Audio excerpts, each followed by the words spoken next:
Hey everybody, this is episode 4 of I Like Rice, and for this episode I watched the movie The Loved Ones. Now this was a pretty good movie compared to the other ones that I've been watching for this show and this week. It took me a while to get to a movie that was not just so meh that I could actually give it a rating at all, much less a good one. Now this does have spoilers in it. So if that irritates you, then stop watching now. You've been warned. Don't come at me for this. So this movie, it follows Brent, a high school stoner metalhead, who after turning down a another character by the name Lola, also called Princess throughout the movie, so I'll probably call her Princess more often than not. He turns her down because he has a girlfriend and he's going to prom with her. He's actually very gentle and very nice about it. Well, he finds himself kidnapped, taken hostage, and brutalized, essentially. Now, there are some pretty great moments in this movie. There are some really stupid decisions that are made by the characters, and there are a few totally unbelievable parts as well. But overall, this is a pretty good movie, and I recommend you see it on Shudder.com. They're not an official sponsor, but that's where I saw it, and Shudder is pretty awesome to begin with.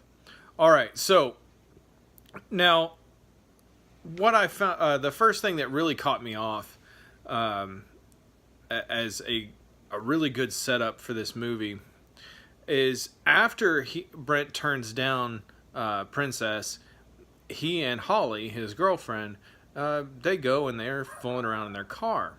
Now, the camera pans out, or pans over, as they're doing their thing, and there is freaking Princess looking very upset. And it's just the way that they set this thing up is just, it's done well. It's not the first time I've ever seen this. It is kind of a cliche move, but it is really done well in this movie.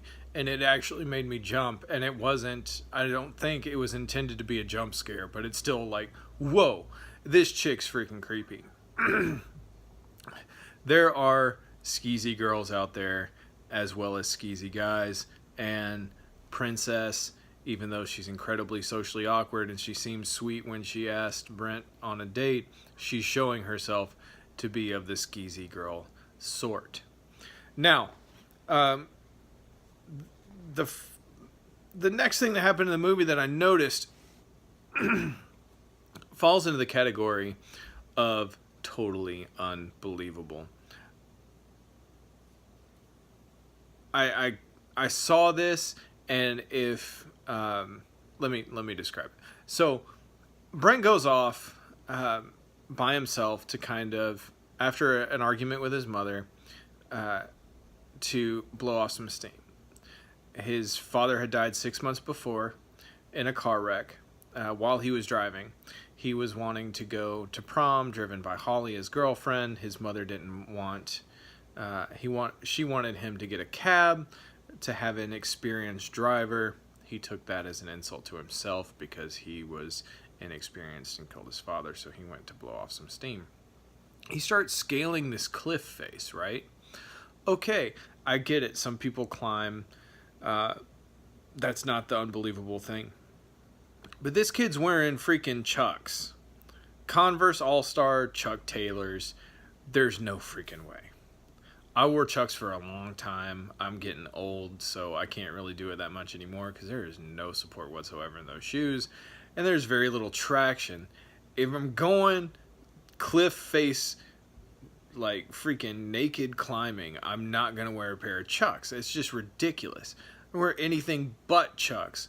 It's almost better to wear Crocs than Chucks because there's nothing to grip anything up there. I've never worn Crocs, so I could be totally full of it there, but it just, you get my point, especially if you've worn Chucks and you know these shoes, like, there's no freaking way. And because I used to wear these shoes so often, it's the only thing that really got me, or the reason that it got me. Now, the next great scene, the thing that they did really well, immediately after this, he gets to the top and he's chilling with his dog, trying to, just mellow out. I think he was smoking a little pot or something like that. You just see this guy walk up behind him, and it looks like the guy's a cop. That's what I thought. I was like, oh, he's going to get busted. That sucks. You're already depressed. But dude pulls out a rag, pours what I can only guess is chloroform on it, and just gasses him, puts him in the trunk of the car, and beat his dog with a hammer. Beat his dog with a hammer, or stabbed him, or something like that. I was like, what the crap? And again, something that wasn't at least done in the cliche jump scare manner that got me to jump. Like, I didn't expect it to happen, and it was an actual freaky moment. They weren't just being like, oh, the dog barked at nothing, or it was just the cat. It was like, no, this dude's kidnapping him, and we don't know what's going to happen to him at this point. Now, when he wakes up, he finds himself at the dinner table with Princess and her father, and who at first I thought was her mother. Turns out that this is just a woman who's been taken captive. She's got this weird spot on her head. It really threw me. I was like, what in the world's going on there? I found out later, and I'll tell you about that when I get to it. But as soon as he wakes up, like, they draw up some syringe full of blue stuff and stick it in his neck, and you never find out what that is. You never find out what it is. He kind of he stays kind of lucid the whole time, but he's tied up to a chair, and the chair is screwed to the floor, and there's no, he's stuck there. Now, it's very obvious that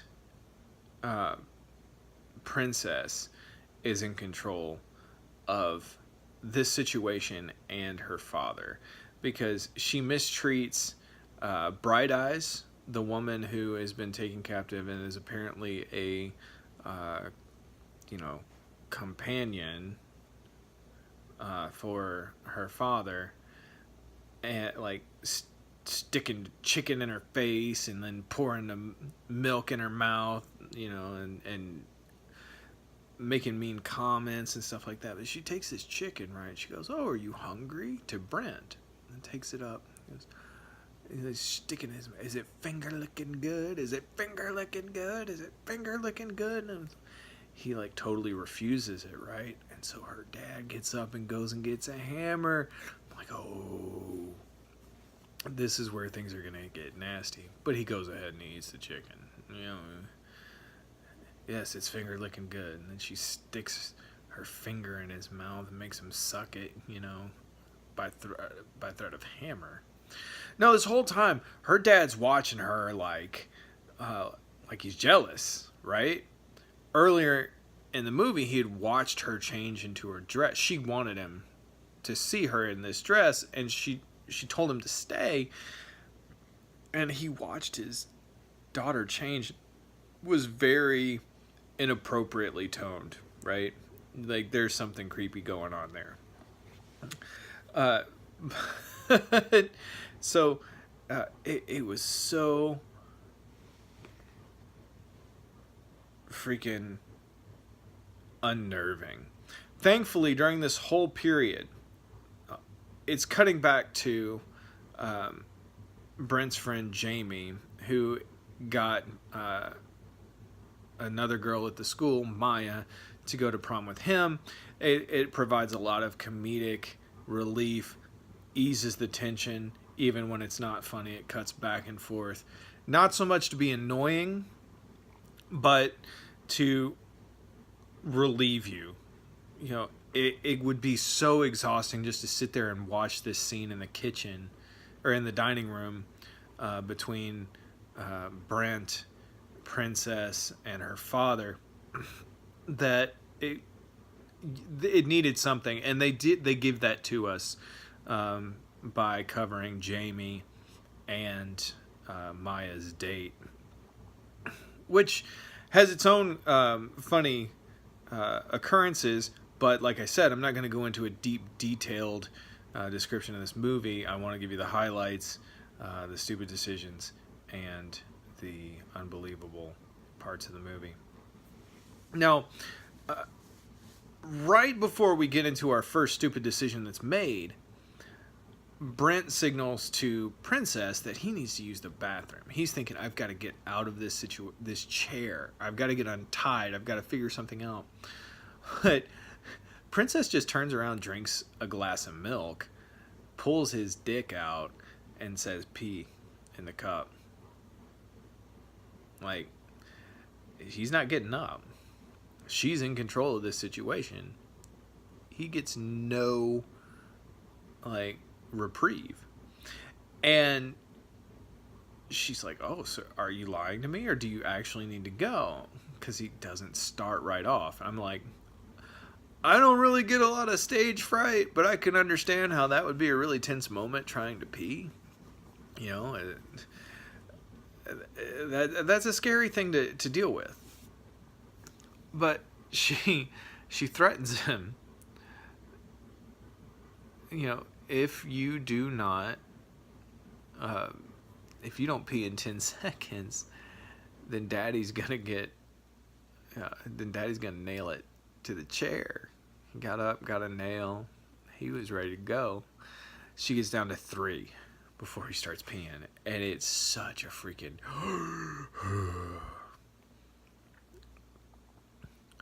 But after this moment, he's able to get free. He wears a razor blade around his neck on a necklace, and he's a cutter. So he's had it under his shirt. It wasn't removed from him, and he used it to cut his restraints. Hits the father in the face, hops out outside. No, he's doing pretty good. He gets everything out. The dad comes out, can't find him.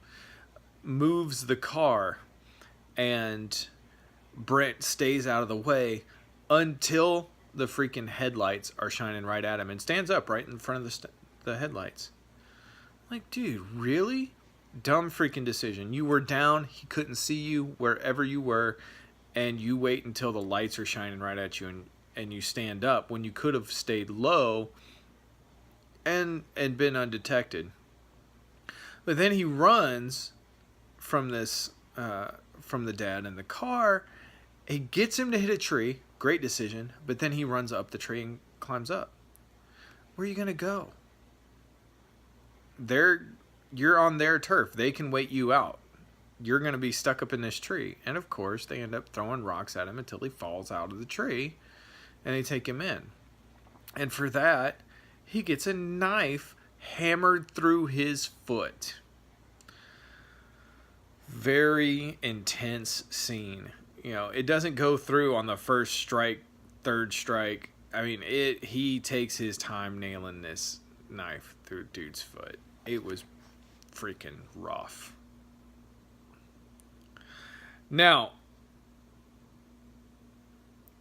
while he's stuck in this chair with the knife through his foot, Princess takes him through her scrapbook. He is not the first that she's done this to. There have been 3 others, at least, that they've done this to. Starting when Princess was incredibly young. A little boy, and she's like laughing at him like, oh, he peed himself, and then you see why. She cut designs into this kid's chest and stomach. And then she says she wants to draw on Brent. She cuts a heart into him, and then her initials. I'm like, what the crap? This is freaking crazy. You know, this does not. It's insane. But she's looking for her prince. And after all this that he's gone through, she straddles him on this chair. He's bleeding. He's been cut and everything. You're just another frog. She gets up and goes to her dad. You're the prince. And they freaking almost kiss. It's so freaking gross. There's so many, like, incestuous, like, tension moments. Thankfully, they didn't get that shocking in this movie, but they almost went there. Like, I can't watch Game of Thrones because of that. So, I don't do sex violence at all. I can't watch SVU. I watched I Spit on Your Grave once, and I will never see any of the sequels. I won't see the original because I saw the remake. I can't handle that stuff. And so I'm glad they kept this where it was just this really creepy tension, and you knew it was there, but they didn't actually play it out. I appreciated that about this film. It does feed into the story really well. I mean, these people are off their freaking rockers. You know, it's not it shows there's something definitely going on wrong in their heads. Now, around this time, you find out what that spot on Bright Eyes' head was. Bright Eyes', that's right? I know when I was in school, they said to use the apostrophe S for possessive ending in S. But then I see widely accepted where you just put the apostrophe, but whatever. I'll just cling to it. Bright Eyes'. This spot on Bright Eyes' forehead is where they've drilled a hole into her forehead, and then they were pouring boiling water into it to scramble her brains.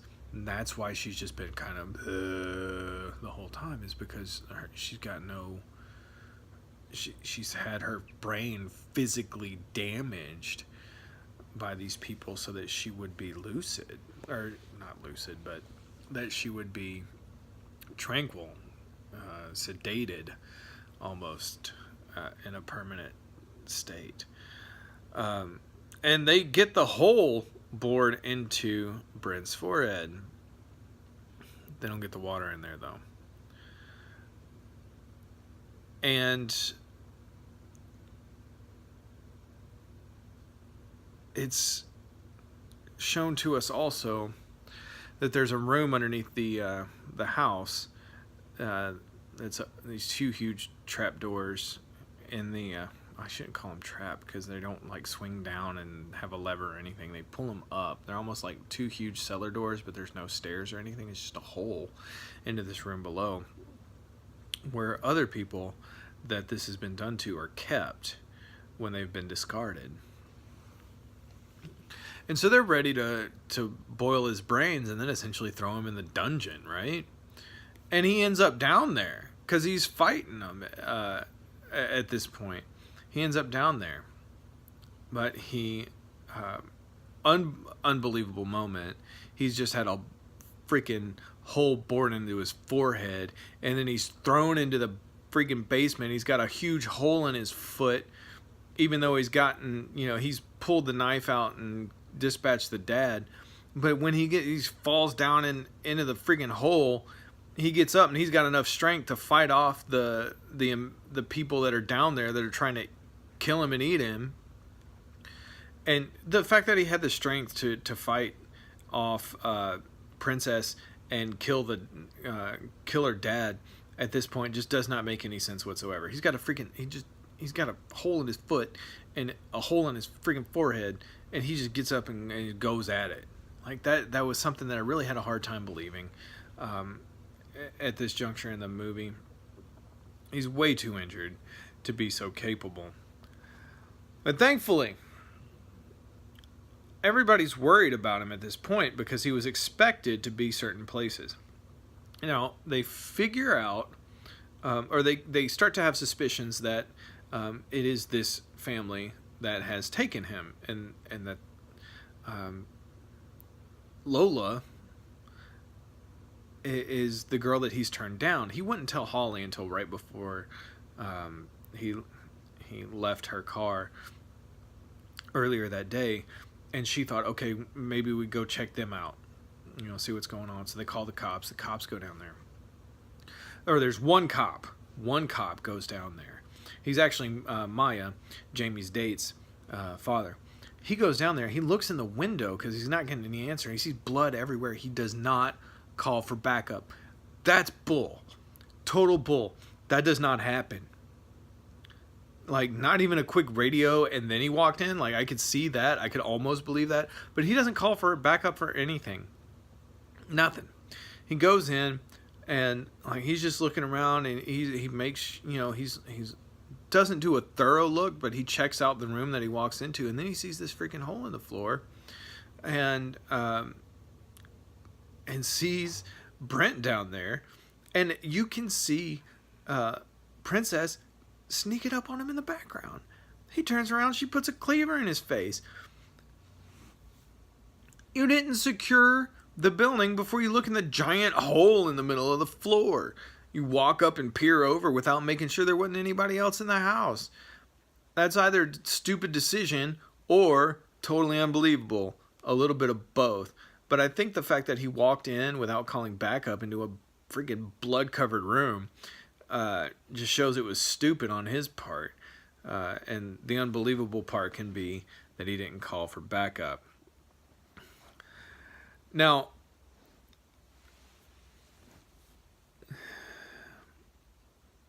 once again, Brent escapes. He finds a way to climb up out of the hole. This pile of freaking bones and stuff that's down at the bottom of this thing. And he fights his way out. After Princess breaks out this line. You see this knife? I'm gonna go cut your mommy like you in the neck like you killed my daddy, and then I'm going to stab Holly in the heart like you stabbed me. And like, oh no, she just starts walking. She's like on a mission going. And so he is injured as he is, finds a way to get up and get out. Did not make any sense. Right. But the rest of the movie as a whole was so good that it kept even these parts that I've kind of ranted about from ruining it. Overall, I give this movie a solid 7. It wasn't excellent. It was good. And I would watch it again. And I would tell people to give it a watch because it was a pretty good movie, even though it had these problems. All right, leave me any comments. Like my Twitter at ILikeRice5. Subscribe to my channel. Let me know what movies you think I should watch. Later.